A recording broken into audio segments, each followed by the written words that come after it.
Hello and welcome to another video from FlashJar's Cat.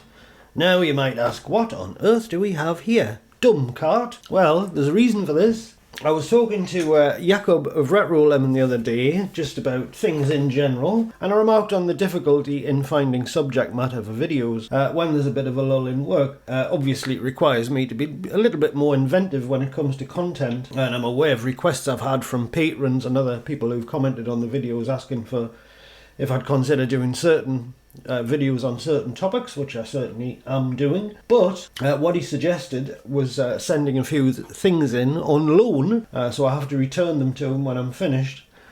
Just to review them. Of course, these aren't sponsored donations. I've got absolutely no expectation from the vendor about what I say about these devices, good or bad. That's probably why I've got to send them back when I'm finished with them. So I'll honour that agreement. But first, a word from our sponsor, PCBWay. Now, PCBWay have 11 years of experience in the realm of PCB prototyping and manufacture. Not only that, but they'll offer you CNC machining, 3D printing services, and injection molding. Need a flexible PCB? Well, that's no problem at all. They can produce one of those for you, and they can even produce rigid flex PCBs, which are a hybrid of flexible PCBs and ordinary PCBs. So if you need a prototype PCB or any of the other services on offer, why not pop down to PCBWay.com today. So what he's actually sent me, as well as the dumb cart that you can see on the screen already plugged into the computer here, is the sub cart as well, and the AVG cart. Now these are all designed and produced by an Atari Age Forum member who I know only as Temp, and it's spelled TMP.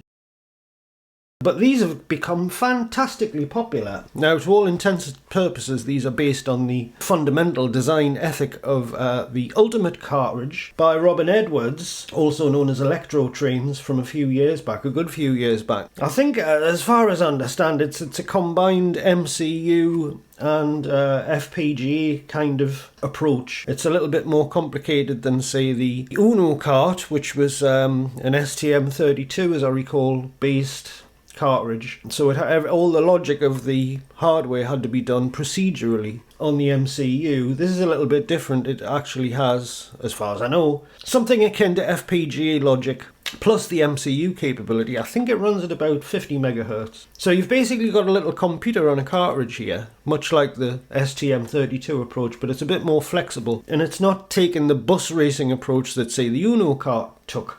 And a lot of these MCU or Pi-based devices tend to adopt, although I believe that some of them do have support for some sort of limited support for maintaining registers. I did talk to Temp at the time. We're talking about back in 2017, 2018, something like that.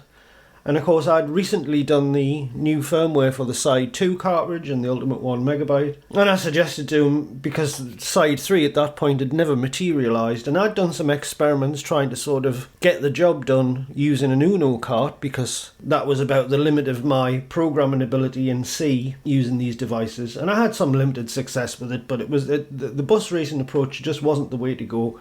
It really needed something more sophisticated. And thanks to the discussion that he and I had, he included a side compatibility mode on the AVG cartridge. Not only could you use the AVG cartridge's facilities, the inherent facilities and the user interface, but you could flick a switch on the cartridge and it would act like a side cartridge. So you could, in place of the side cartridge, the Side 2 cartridge, you could plug this into your Ultimate 1MB equipped machine, for example, and it would do all the things that the Side 2 would do in concert with the Ultimate 1MB. And you could also use it standalone in that mode as well if you, for some reason, you wanted it to work more like a Side 2.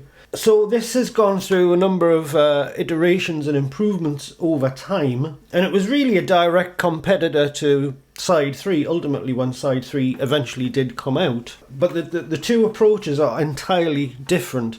The Side 3, unlike the other devices I've mentioned, and unlike this one, takes a wholly FPGA-based approach and leaves the processor on the host machine to do all of the work, basically, with the exception of the DMA engine.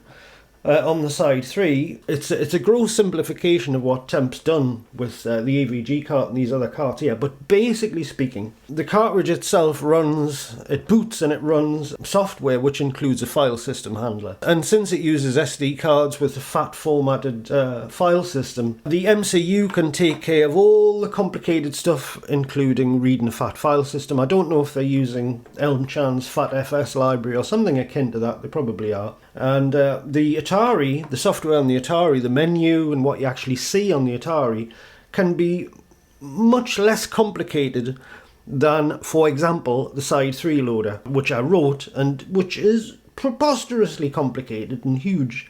The source codes are like 40,000 lines of assembler or something. And that's not to take anything away from the skill required to write even a more lightweight front end for a device like this. All that software on the AVG cartridge has to do basically is present the information on the screen, interact with the user, and when it comes to actually running a cartridge or opening a file on a FAT file system, the software on the cartridge that runs on the 6502 doesn't have to understand how the FAT file system works. All that has to say is, please open, it sends a message to the MCU saying, please open this file, mounted as a cartridge of this type, and off it goes. And likewise, when it's running an XEX executable, for example, from the loader menu, it can tell the MCU to open the file stream for that file. It doesn't have to understand anything about clusters and anything about the file system. Just open that file and set up a stream, say a register, a data register, where i.e. the CPU on the Atari, I can just hit that register repeatedly, and every time I do it, I'll get the next byte from the file. Something along those lines anyway, so a completely different approach. But one thing the MCU approach, and what I mean by MCU is a microcontroller unit of some kind, is that it's kind of smart, and it can run software in the background in parallel to the Atari. And what Temp's done was actually implement an SIO server along the lines of SIO to PC, SIO to SD, that kind of thing, but right on the cartridge here, and make a separate wired connection to the SIO port on the computer. Now that's a big boon for compatibility. If you're faced with software that for some reason doesn't run or doesn't like the PBI approach to hard disks and storage used by, say, the Ultimate 1 megabyte in the side cartridge. It has no way of running software that could maintain an SIO peripheral server in the background. It simply can't be done. So that's an inherent advantage of this way of doing things, if you like. And he extended this further, so here's the SIO connector. Well, in any case, I'll go into that later on. We'll get further into the AVG cart later on. The reason I mention it first is because it came before the other ones. So they're all a little bit different. They all have different price points, different capabilities. So it's going to be very interesting for me to see what the differences are between the sub cart and the AVG cart. I believe the sub cart has a real-time clock on it, which is rather useful for things like Sparta-DOS X. The AVG cart doesn't have that, but I think there's some compromises in terms of performance. So really, each has its strengths and its weaknesses, I suppose, and there's no one overall winner necessarily. But I'm looking at the dumb cart, and simply the quality of the label denotes to me, before I even look, that this is probably the cheapest one, and it doesn't have any of the extra connections that denote it can be used in a PBI mode or an SIO mode. So we assume that this is just the bare bones cartridge. It's got a button on the back which is a reset button, which will it will reinstate the ROM, the loader ROM. So if you finish playing whatever cartridge game you're running, you press that button and you get back to the menu. So anyway, we'll turn it on. So this computer does happen to have upgrades in it, but I've turned them all off. The only thing still present on this machine is 1 megabyte of extended port B RAM. So there's no PBI BIOS active or anything on here. It's basically a stock XE just with extra memory, which will be handy if we run any software that requires it. So I'm going to turn it on, and then straight away we get into a loader. Now the way I want to come at this basically is to just use it without reading the manual at first and just see how intuitive it is.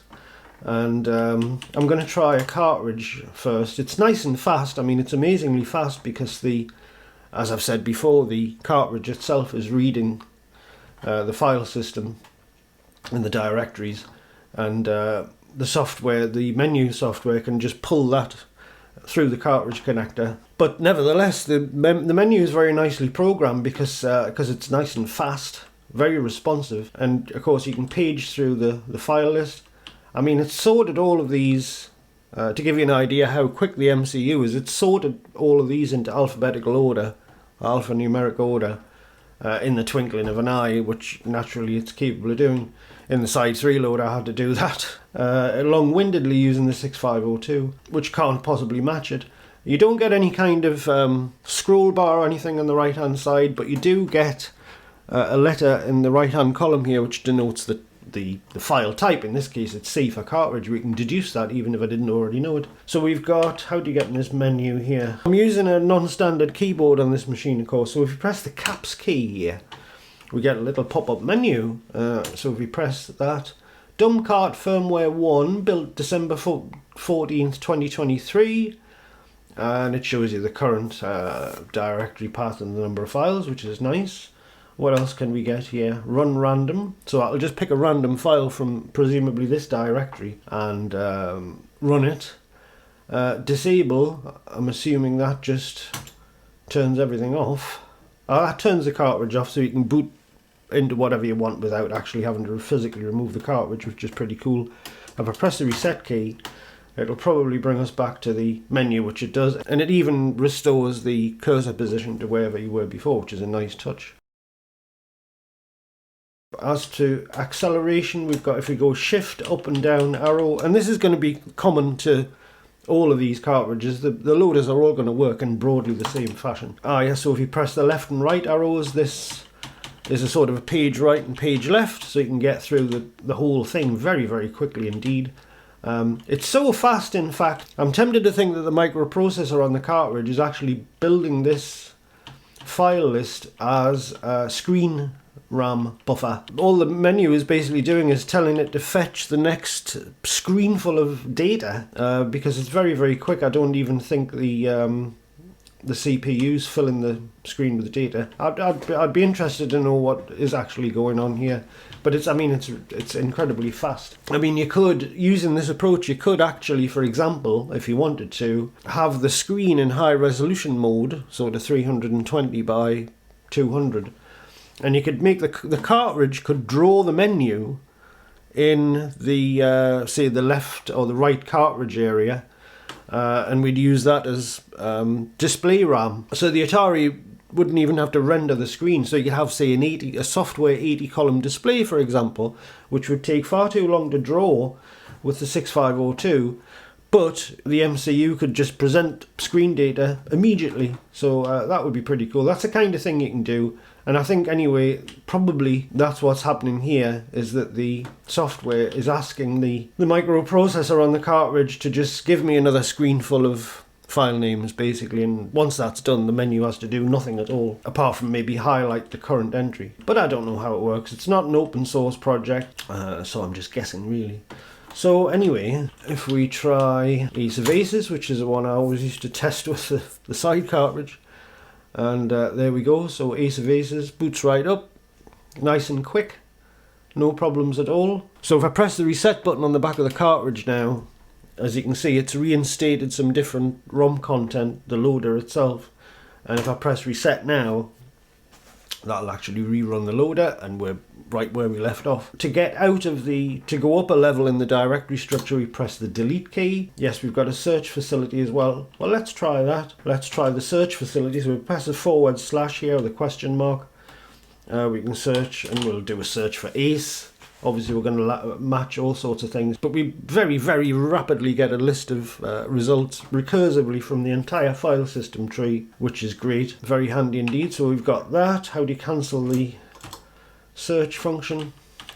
So it actually, that's interesting. It's a live search function. It works just the same as the Side 3 cartridge. Imagine my shock. I did notice that a lot of features that I introduced into the Side 3 loader later on found their way into the AVG cartridge loader, which is incredibly flattering, of course, because it means that the ideas that I innovated, such as just starting to type without actually selecting a search, a modal search function, were so good that other manufacturers and designers thought fit to copy that functionality, which is very nice indeed. One thing about this menu that I did copy in the other direction was, of course, the displaying more file names that I was additionally doing. This is a very stripped down functional user interface which works. It's a matter of personal preference which you prefer, but it works very, very well. Now, I don't know, it's not immediately obvious what else you can do with it. Now, if we have a look at ATRs here, for example, is this going to work? I'm imagining what it's doing here is it's trying to use a soft operating system, a RAM-based operating system. That's not a fair test. So if it's using a RAM-based operating system to run disk images, we need to try and find something which isn't going to mess around with the shadow RAM. Maybe DOS 2.5 will work. It should do. So ATR support, in any case, it's going to be extremely limited. I wonder if it, in fairness, if we turn that off,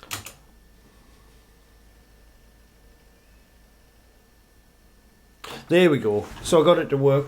It doesn't like the PBI high-speed driver and the Ultimate 1 megabyte. So this is a much fairer test. So if we go back here, we're actually getting the results that we would get on a stock machine. So if we go to DOS 2.5, for example, and press the Enter key, it installs a RAM-based operating system that knows how to talk to the storage device, and it boots DOS 2.5. There you go. So that's handy. But this is going to be fairly limited, because if the software that it boots messes around with a port B register and it deselects the ROM space and it wants to use the shadow RAM, it's very quickly going to fall to bits. But as you can see, in a lot of cases, it's going to work. So if you just need some sort of perfunctory disk image support, without any kind of SIO device or any kind of PBI or ECI connection, this will get the job done pretty much. So that's a useful feature. Of course, we're also going to have XEXs as well, executables. Let's try drop zone, for example. So there you go, there's drop zone loaded, no problem whatsoever. So we've got XEX support, we've got cartridge support, and we've got limited disk image support as well, which is great. So it's all working very well. It's very simple. It does exactly what it's supposed to do. We've also, as well, before I forget, we've got, if I search for PDM, we've got a built-in media player here. I think it'll do videos as well, but we've got PDM, and there you go. So it's playing the PDM file. I didn't let it play too long, because it's remarkable how many times I track copyright claims just on chip music and just really low quality, low bitrate renditions of music. Absolutely incredible. So anyway, so it does that, and I'll have to grab some video files as well and show you the video playback capability. That's a good idea. I'm going to sit right down and write myself a letter when the time of writer gets this. Right, so having looked at the dumb cart and been quite impressed, certainly for the money, I'm going to have a look at the AVG cartridge now. Now, the reason I'm doing this one second, although it was actually the first one to be released, dumb cart is further down the chain in terms of price, and the sub cartridge, which I'll look at after this, is a progression from the AVG cartridge, so that seems to make sense. Now, what we've got here, which we don't have with the dumb cart, I'll just remove this, there's this ECI adapter which plugs into the side of the cartridge. I'll take the cartridge out, it's very tight fit in this machine. So there's the header for the ECI connector, and on the other side we have another header, and into that one you can, if you wish, simultaneously plug in this SIO connector, if I can get it in the hole. Have you got a large one? I've had no complaints so far.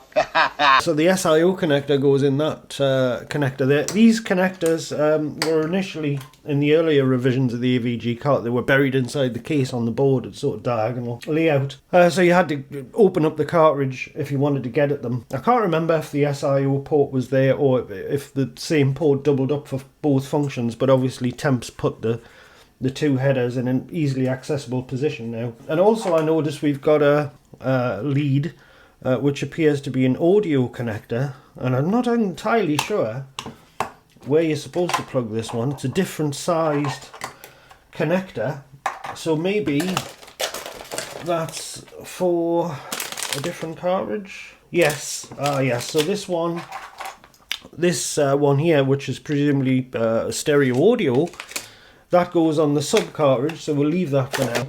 So anyway, if you buy the AVG cart, I'm assuming you get these adapters. There's also an ECI adapter for the XL range here.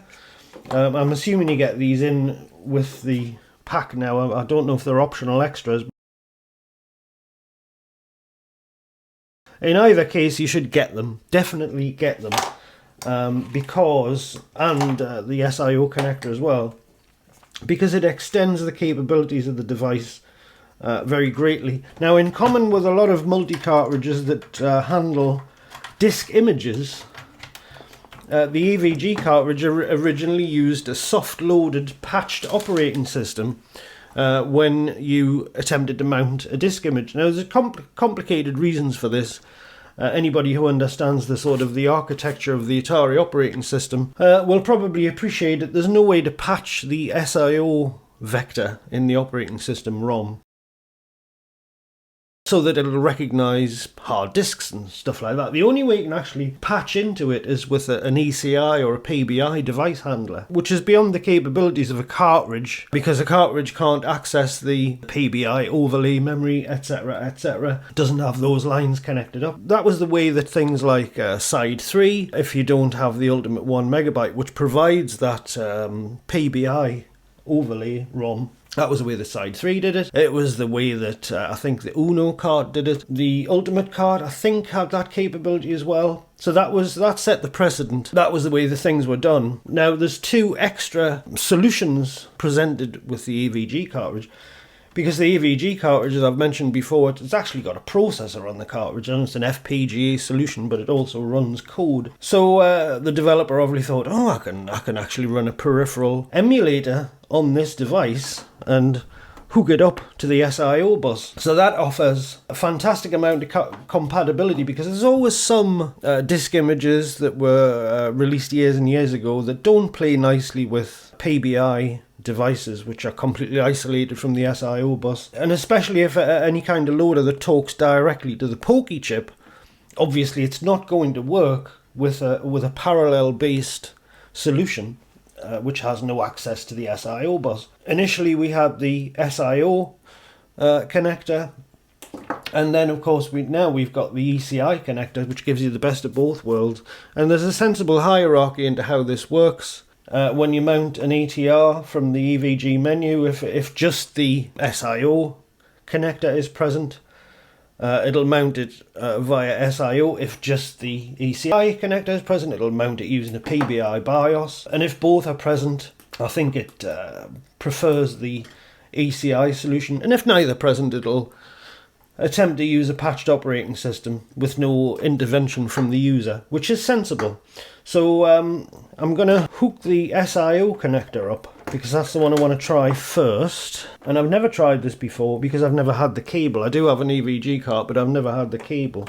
So let's turn it on. So as you can see, the AVG menu is basically identical to the one we saw before with the dumb cartridge. But it's got a few extra features. It's got the menu, which you access with the caps key, but there's a few more things on it. We've got file management functions. We need to actually go down to look at a file. So if we go in here, we've got file. We can copy files. We can cut a file, paste it somewhere else, presumably, rename a file and delete. And of course that's all handled by the MCU on the cartridge. So we don't have to have the overhead of having to have a fat file system running on the Atari itself, as I went into before. We've got more settings here.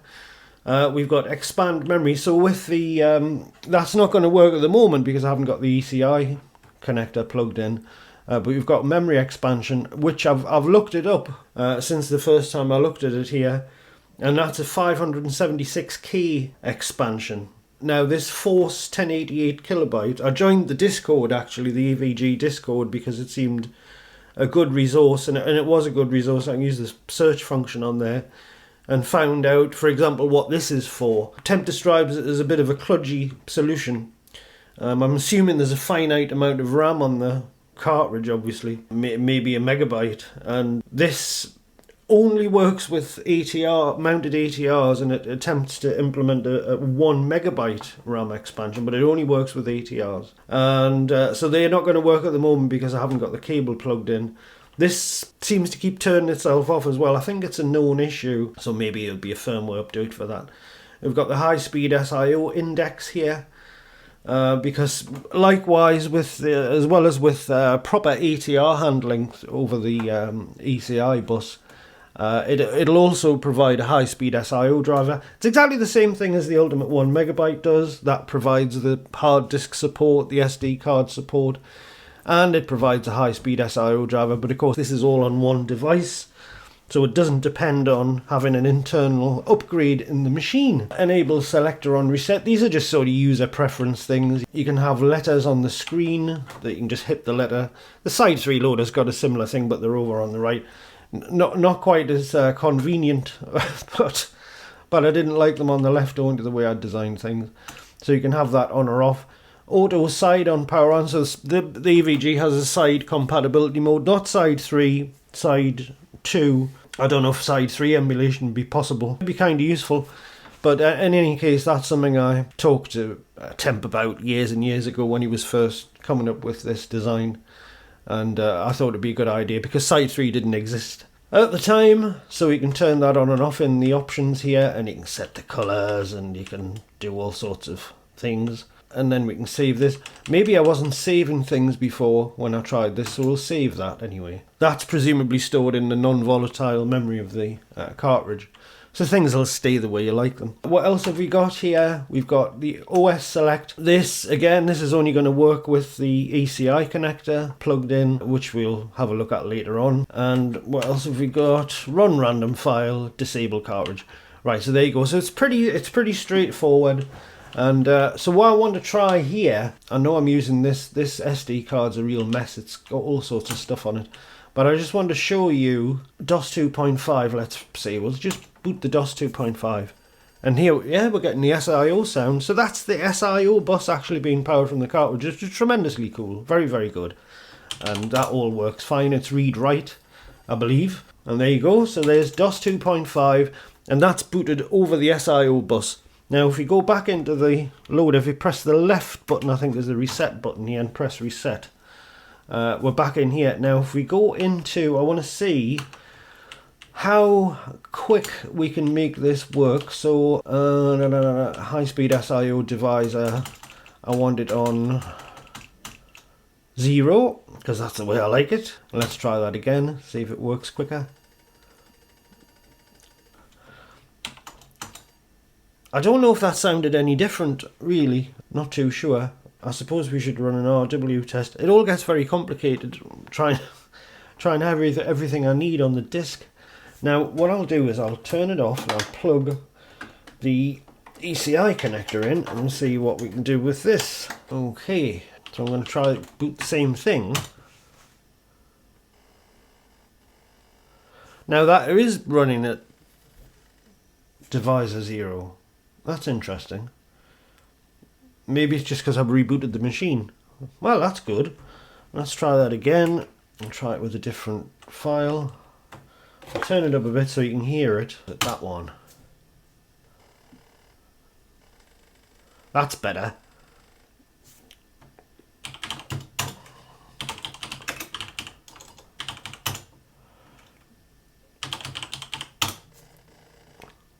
Yeah, that's running at divisor 0, 126 kilobits per second. Ah, but it's stalled, unfortunately.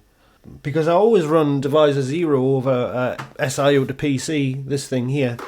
But, yeah, I don't know. Anyway, divisor 0, that seems to have locked up for some reason. Now, I'm wondering why it's still using the SIO bus for the disk image support, so I'm going to reboot it again and see if I can get it to run that file over the ECI bus, which I can. So it's silent now because it's all working over the parallel bus, And there we go. So that works good. We'll try the other one as well. There is a search facility, just like the other one, of course, so we can just do that if we wanted to.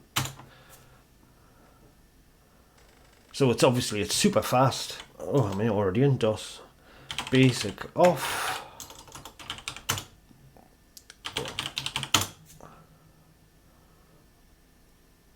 There we go, super fast, and it should still save the file, presumably. Yes, perfect. So let's try this extended RAM. So the expanded memory is on. I'm going to try system info. Right, so 48K. Ah, there we go. Right, finally. Right, so this confirms that we have actually got the memory that we should have.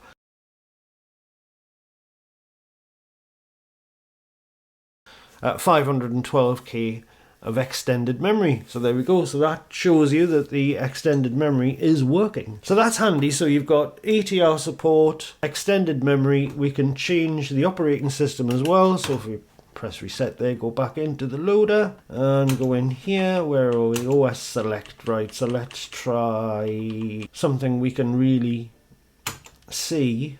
Right, so this should, I don't know, do I have to reboot? Maybe I have to reboot. Ah, there we go.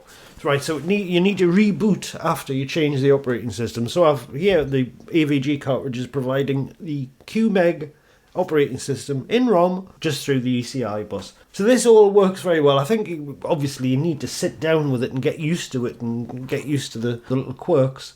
And of course this does all the cartridge emulation. You can mount Sparta-DOS X on this cartridge, and I believe you can also stack a virtual external cartridge into the back of your virtual Sparta-DOS cartridge. I'd have to go away and see how you set that up, but very impressive. Now this one is retailing, I think, around the 80 odd pound mark from Retro Lemon, and it's arguably very good value for money, and there's no doubt a lot of stuff that I simply haven't covered here. So that's the AVG cartridge. It's an all-in-one solution. If you just want to run games, demos, cartridges, executables, some of which might require extra memory, up to a megabyte technically, but most of the time 512K, or you want to do work using disk images over the SIO bus or the parallel bus, this obviously covers you completely. What it doesn't have, the only thing it really doesn't have, is a hard disk, which would act like a hard disk, like an APT hard disk that you'd find with Ultimate 1 megabyte inside.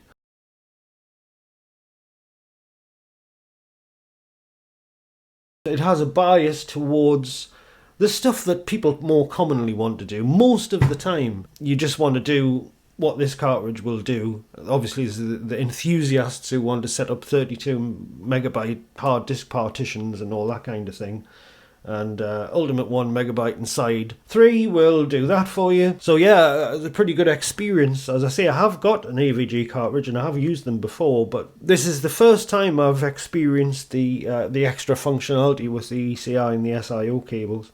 So anyway, I'm gonna hop on, because I don't want this video to be too ridiculously long. I'm gonna hop forwards to the sub cartridge. Right, so here is the sub cartridge, which is a successor or a spin-off or an offshoot from the AVG cartridge. So it's actually technically it's sub AVG cart, which I believe is an ironic pun on sub average. Seems to have been a reaction or a subversion of the tendency to use names like Ultimate and such like, which further confirms that it is related to the Ultimate cartridge and it's making a little joke about the name. So let's switch on. Here we go. So this one has a red screen for some reason. I don't know why that is, but I'm going to change it. Now so now we've got mounts here. So we've saved a map. So this looks like it's got a few extra features which I haven't looked into yet. I'm going to change the color on here because I don't care for it. Right, so we've got a whole lot more stuff here. Okay, that'll do. I mean, this looks kind of a little more deluxe. We've got expand memory, port B 1 megabyte. We've got 4 megabyte Axlon extension, high-speed SIO as before. Each SIO method, we can choose between different methods here, so we can have a patched operating system or the PBI method. ETR method, we can choose between SIO and PBI. I don't know if that's a soft OS or automatic. XEX loader, new or old.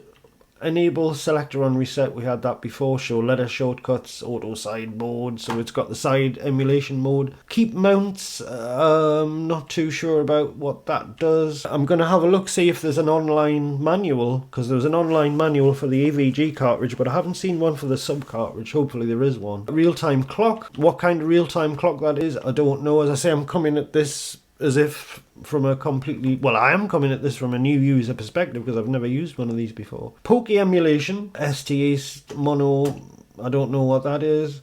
Covox as well, GTIA sound on, we've got volume, we've got factory settings, which is something I must add to the side 3 loader. Reset settings. So my goodness me, we've got 576, 320, all the RAM expansion models offered by the Ultimate 1 megabyte. I mean, this, and it's got the RTC as well. I mean, it's just absolutely deluxe, this one. It just does bloody everything. But of course, we're going to have to plug in that ECI connector. So we'll do that now because I want to use this at its most capable. So that's going to go in the side here. And I mean, we plug the whole lot in here. I don't know if I'll get to use this stereo thing. So the stereo lead goes in next to that one, and then we've got the SIO lead which goes in here. There we go, we've got 3 cables dangling off this thing here. There's a point at which it becomes ridiculous, the number of cables that we've got here, but I mean, if you want to have access to everything on the SIO and the PBI bus, there's no getting away from having a few little dongles in the back. Right, so there we are. So we're all set up and ready to go now. So power on again. Right, so if we go back in here.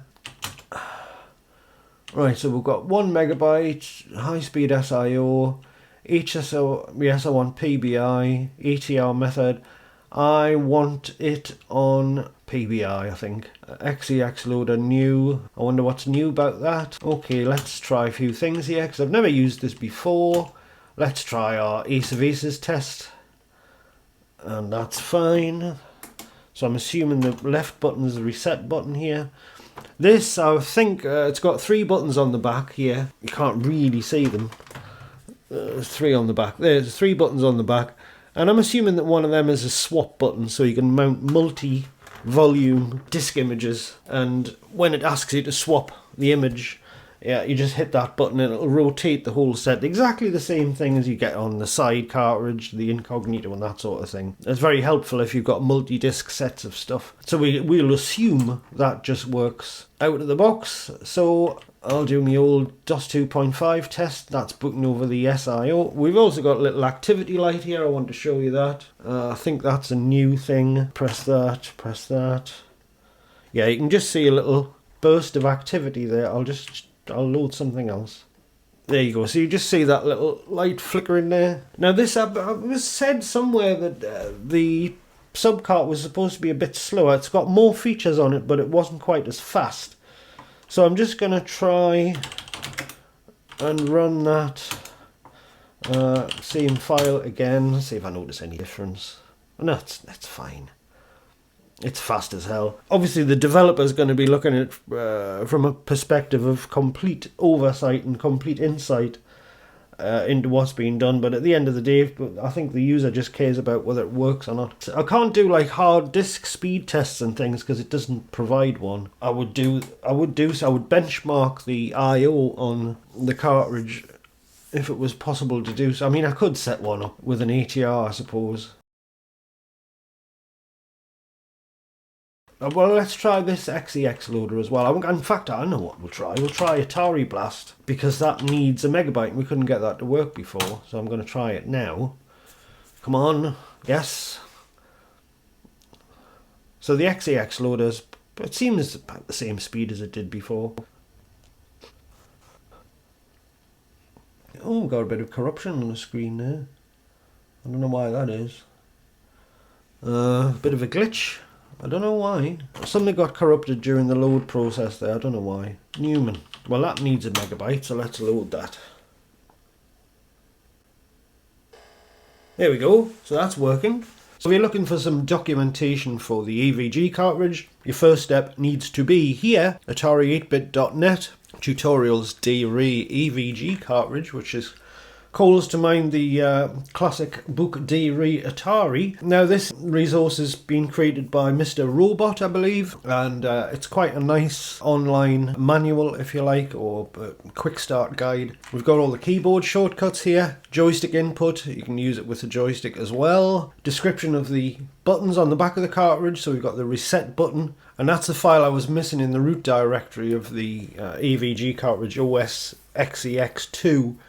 So that's what AVG will use if there's no PBI or SIO ATR support, but it's got all the keystrokes here. Cycle between discs, so it's the right hand button is a cycle button, so you can do the disc swapping as well on the AVG cartridge. And we've got shortcuts, bookmarks. A lot of these things appeared in my Side 3 loader first, but that's okay. Imitation is indeed the sincerest form of flattery. There's absolutely no doubt about that whatsoever. And I took ideas from AVG as well, namely the fact that it was displaying a decent amount of file names on the screen back when my loader was displaying 10 per page. The duplication with the subcart, for example, the subcart supports map files. They're even called .map files, exactly the same as they are in the side loaders, which is a kind of a scripting mechanism just so you can mount sets of disk images automatically. That's fine. And of course we've got Side 2 emulation as well, which I forgot to mention that before. If you do want to use the AVG or the sub cartridge as a hard disk, your only route at the moment is to put it into Side 2 emulation mode, and you can use it with the Ultimate 1 megabyte, for example, just like that, because it acts exactly like a Side 2, more or less anyway, almost identical to a Side 2, but of course it's IDE commands issued by the PBI BIOS on the Ultimate 1 megabyte are translated into IO on the SD card on the AVG and the sub cartridge. It's completely different to the way Side 3 works, of course, because on the Side 3 where actually the PBI BIOS on the Ultimate 1 megabyte writes directly to the SD card controller.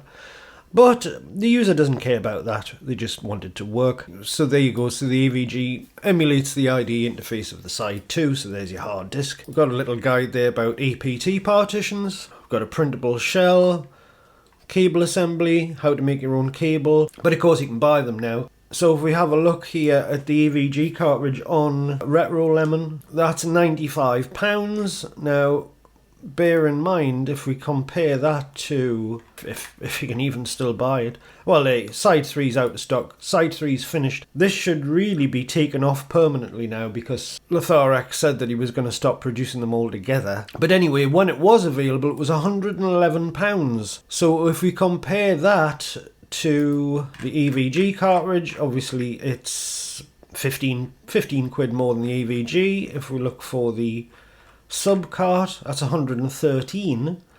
So the sub cartridge is the most expensive of the lot, but it's more or less the same price as a Side 3, when you could buy a Side 3 and you can't even buy one now. One thing I have noticed here, mind you, is that the cables don't come with the cartridge. So let's say, for example, you wanted a Side 3 and an Ultimate 1 megabyte setup, you're looking at 88 quid plus 111, you're looking at 200 quid. 200 quid, and then you got to get the Ultimate 1 megabyte fitted if you can't do it yourself, which obviously used to be my bread and butter, but doesn't seem to happen so much now for a variety of reasons perhaps.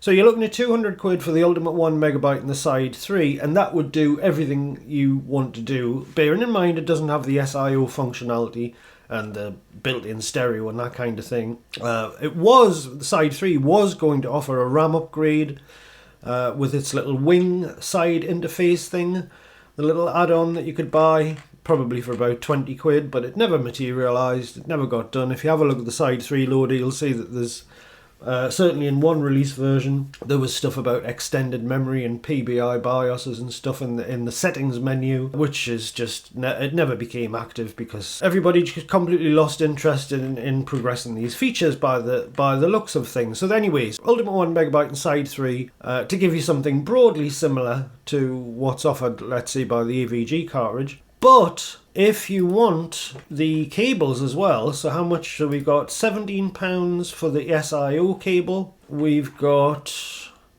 or the PBI cable.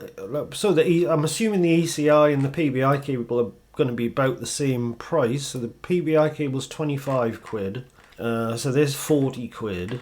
ECI cable's 20 quid. It's a bit cheaper. So you're looking at another 40 quid for the SIO cable and the ECI cable. You could just buy the ECI cable on its own to give you something equivalent to Side 3 and Ultimate functionality. So it is cheaper. And of course you're not going to have to pay anybody to put the Ultimate in the machine or take it apart. It'll work with a completely stock machine. And of course with the sub cartridge, which is the most expensive of the lot. So even the sub cartridge, 113, another 20 quid for the ECI cable. However much it was, 17 quid for the SIO cable if you want that as well. It's still nowhere near as expensive as the Ultimate plus the Side 3, if it were possible to buy Side 3, which it currently isn't. So aside from that, I've also found this cheat sheet and no nonsense overview of hopefully all keyboard shortcuts available on the AVG cartridge and the sub cartridge for the Atari 8-bit computers from Misc Retro. So there's a list of all the functions. This stuff I didn't get into in the video, but I'm not trying to ignore it. You can mount Sparta-DOS X, as I said, and you can stack cartridges, a virtual cartridge, into the back of the virtual Sparta-DOS X ROM. What I'm curious to know, which I can't find any information whatsoever about, is what sort of real-time clock. Now the real-time clock on the sub cartridge, I'm assuming it's going to have to be compatible with Sparta-DOS X. I can't find a manual for the sub cartridge. The sub cartridge seems to me to have a sufficient number of extra features about it that it would warrant something like this. And this, I mean, the AVG documentation, it doesn't have subsections or an addendum for the sub cartridge. So it would be nice to be able to read in a bit more detail about the RTC and the Axelon upgrades and what sort of drivers, what sort of API the RTC's got and that sort of stuff. It'd be nice to be able to read up on that. What I would like to do, if I can do so without making this cartridge unsellable, because I've got to send the whole lot back to Jakob at Retro 11 who wants the whole lot back. If I can get the back off this, it's got a hex screw in it. I want to have a look inside the sub cartridge to see what's actually going on. I mean, I'm going to give an opinion later on what I would recommend you buy, but as I say, bearing in mind I've already got some earlier revision AVG carts. Two of them, one hasn't been built yet. If I was going to buy one of these, which I'm not really in a position to do because I've spent all my money on guitars. So yeah, as you can see, we've got a fairly considerable number of guitars there. I had two towards the end of last year, now I've got 6. They're all Ibanez guitars as well, and they're all different. A lot of 4 of them are actually based on the same body design, but the variations thereof. 2 of them are George Benson signature guitars, and 2 of them aren't. And then we've got the black one, and we've got the GB10 in the top left corner, and I've put them all on the wall, of course. And so that's what I've been busy doing. And if you're interested in guitars, I know a lot of people into IT and retro computers are also into music, and a lot of them are into guitars. I'm going to start an offshoot channel about guitars, about playing guitar. Well, it'll be all primarily jazz guitar, but also maintaining guitars as well, because I do all my own work on the guitars, fret leveling and all that sort of stuff. I've got a bit of a project with one of them. I want to replace the tailpiece on one of these guitars.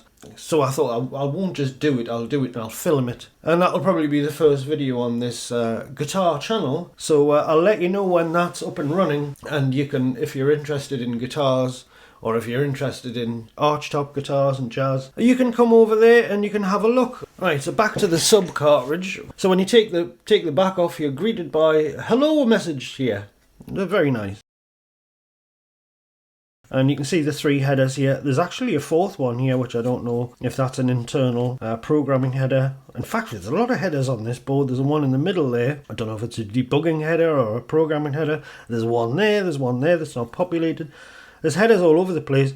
Whether this is a little clue to new features that are going to come later on, I don't know. But this is very, very neat, this one. It's using, what's it using? I don't know. It's using a Tryon FPGA, which I might look into later on. I'm assuming that's a little bit of a cheaper part, which is possibly the explanation for the fact that when Temp first released this, or said he was working on it, he said it would be a little bit slower than the AVG cartridge, which I'm assuming is using a top flight FPGA. There's not really much on the board. We've got the buffers, presumably for the data and the address lines there. Voltage regulator. We'll have an RTC chip, presumably. It's not immediately obvious which one it is. These aren't open source designs, so I can't really go into the wiki and tell you what's what. But there's the RTC battery, so I'm assuming it would make sense if the RTC is somewhere around here, especially since we've got... Is that a little crystal? I'm not sure if that's a little crystal. Oh, there's the crystal. Sorry, there's the crystal oscillator. I don't think this requires a crystal oscillator, so I'm assuming it's the RTC that requires it. But anyway, there you go. So when this battery runs out in 10 years' time, you can change it. If Jakob said to me, John, keep one of the cartridges for making the video and providing me with free advertising, I'd probably keep this one, just because I haven't got it. To me, I like to see a lot of options. The fact it's got loads and loads of settings is appealing, and the built-in Covox and stereo and stuff like that. I mean, it's what's not to like. For the price premium over the EVG, which is fairly negligible, I'd be inclined to go for this one. But I can't tell you what to go for. If all you want to do is have something similar to a side cartridge, but which has cartridge emulation, so there's something like the Ultimate cartridge or the Uno cartridge or what have you, get that. If you just want to do basic stuff, run XEX files, cartridge files, you're not too bothered about ATRs and stuff like that, disk images, get that. It's cheap, it does the job. No fuss, no frills.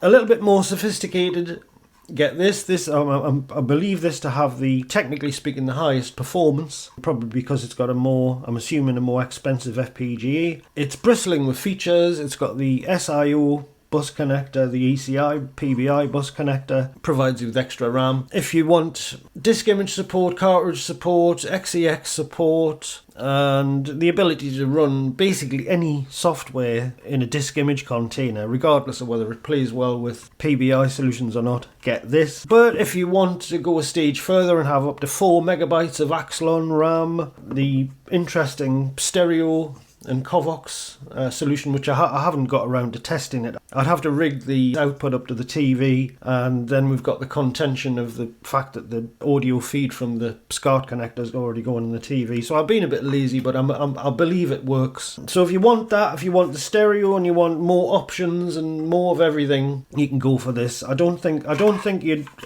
have any regrets, particularly if you spent a little bit more on this over this. But then again, there's not that much to choose between them, and I think you'll know if you need this. If you want stereo, you want Covox, and you want 4 megabytes of RAM or 1 megabyte of port B RAM without any compromises over how it works, you get that. You'll know that you need this. And the cables are reasonably priced. It's kind of a shame you don't get them with the cartridge, because I can't see any point in not having them. It is a complete no-brainer, as they say. But they're not terribly expensive. I don't think they're price gouged. I mean, this is a nice connector. I can't say anything bad about the deal. And of course, the other thing I have to say is that I've observed I've observed one or two strange niggles, but it was probably, I'm prepared to accept it was probably something I was doing wrong. Maybe I had a bad file. Atari Blast had that corruption on the screen. I have no idea. I mean, it's been a long time since ECI stuff's been plugged into this computer anyway. I could have dirty contacts. It could be all sorts of things. But it isn't really possible to get a feeling for these quirks and various characteristics in just a short sitting like this. I'd need to live with them for a while, and I haven't really had time to do much with these, bearing in mind I've got to send them back. I didn't want to hang on to them for ages because obviously they're part of Jakob's stock and he wants them back. So hopefully I can package them all up later this week and I'll mail them all back to him, and hopefully I've got enough footage to make a reasonably informative video. The unfortunate thing is there's any comments on the video that invite me to go back and try something that I didn't do right the first time. I'm not going to be able to do it because I won't have the stuff anymore, but I'll talk to Jakob about that anyway. So I hope you found that interesting. As I say, I can't really see any bad points. The user interface of these cartridges, it's a Marmite thing. You're going to love it or you're going to hate it. It's functional. It's not playing towards aesthetics. Whether that's a problem for you or not, that's a matter for you. As I say, I'm a little bit biased because I've already got an older AVG cartridge. So if I was going to buy something else, I'd probably get this one. I don't really have a need for this one because I've got lots of multi-cartridges already that do basically a similar job. So for my money, it would be this one because it's got everything and it's still a good deal cheaper than, for example, Side 3 Ultimate 1 megabyte and then getting the Ultimate 1 megabyte installed in the machine if you can't do it yourself. So there's nothing not to like about this as far as I can see anyway. But please let me know what you think if you've bought one. Have you bought any of these? Let me know what you think. When I'm looking around the forums, I see nothing really but good things about these cartridges, and I think the rivalry between the AVG cartridge and the Side 3, to me, I've got no skin in the game now because I'm no longer shilling for an online vendor concerning a device that's actually been discontinued. Obviously, I was putting a lot of time into Side 3 before. I'm not now, not because I've completely lost interest, but I'm no longer getting paid for it. I have to do what puts bread on the table and pays the bills. So I know I get this feeling that Temp's carrying a lot of negativity about some of the exchanges that we've had in the past regarding AVG and its relationship to Side 3. So as I mentioned, I joined the AVG Discord, which I can heartily recommend to anybody interested in the AVG cart, subcart or dumb cart, and I found something about the genesis of the subcart here, a sub AVG cart, and of course Temp talks about the new cable, the noise cable, which is where the Covox and stereo output comes from. And something here is mentioned is the AVG PBI, which never came out. It was presumably a PBI implementation of the AVG cartridge. So we've got external memory expansion, 1 megabyte port B, 4 megabyte Axelon, OS basic slots, real-time clock, Pokey, Covox emulation. And that's the bit that I thought I remembered seeing here. It's mentioned that the subcart's a little bit slower internally. No functionality was dropped, just the file system related stuff. Any device which has offloaded the file system functionality onto an MCU on the cartridge is going to be faster than something that runs it on the CPU. And the original AVG cartridge isn't going anywhere. This is just for those who absolutely need some things that are just icing on the cake, like RTC, Pokey, Covox, 1 megabyte in all scenarios. And he says, no more, but no RTC, said one person ever. And I've noticed this, a lot of the features that end up being implemented on these cartridges are kind of grudging concessions to criticism or constructive criticism. I don't really understand that attitude because he's created something at the end of the day which almost does everything. And the doctor here says that I would add RTC to my original AVG to lose a cart from my stack, so he's having to use a real-time cartridge for time and date stamps, and obviously useful for things like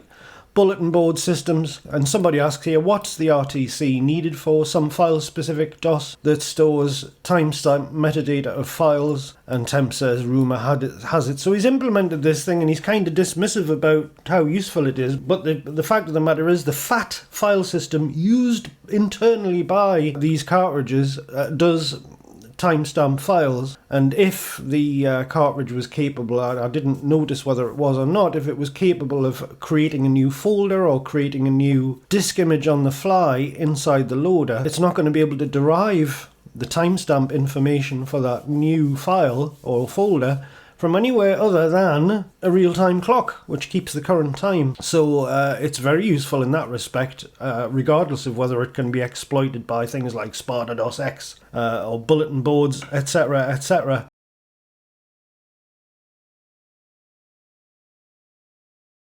But I mean, at the end of the day, if the real-time clock wasn't desirable and it wasn't useful, well, then why add it to the board? Because it wouldn't be a selling point, but it obviously is a selling point. Temp seems to be persistently, even all these years later, he seems to be bothered by comparisons with other multi-cartridges that maybe have features that his product didn't have. So he comes along and he makes a new revision of it and redresses the balance. But he seems to be quite resentful about doing so. He doesn't seem to think that there's any point to it, but he's done it nevertheless. And somebody here asks, Temp, are you located in PL, Poland?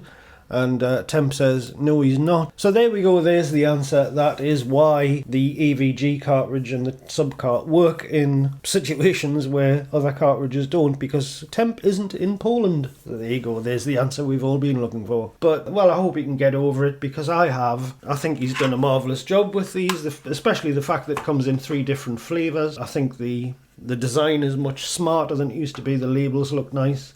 There's just nothing not to like. And as I say, the price is fair, but if you're part of the 99.99% of people who just want to do the things that these cartridges enable you to do, I don't think it can go wrong. So there you go. So I'll bring that one to a close. I hope you enjoyed it. I hope it's been useful to you. And as I say, it's a nice feeling to be able to finally just bury the hatchet and just all get along nicely and recognise what these devices have to offer. The complexion of the situation has changed completely now. Not only was Side 3 systematically ruined through incompetence and mismanagement and poor testing, but the thing isn't available to buy anymore from the usual sources anyway. So this really opens the door for these devices to become a really ubiquitous solution, if they're not already. So anyway, thank you very much for watching. Thank you very much to my patrons. I think I've had a couple of new ones since the last video. This is hugely appreciated, and thank you to the sponsor as well, of course. And all being well, I'll see you in the next video. So leave your comments below. I want to hear your experiences of these devices. Let me know what you think. Let me know what I missed and forgot to mention, and I'll see you in the next video. So bye bye for now.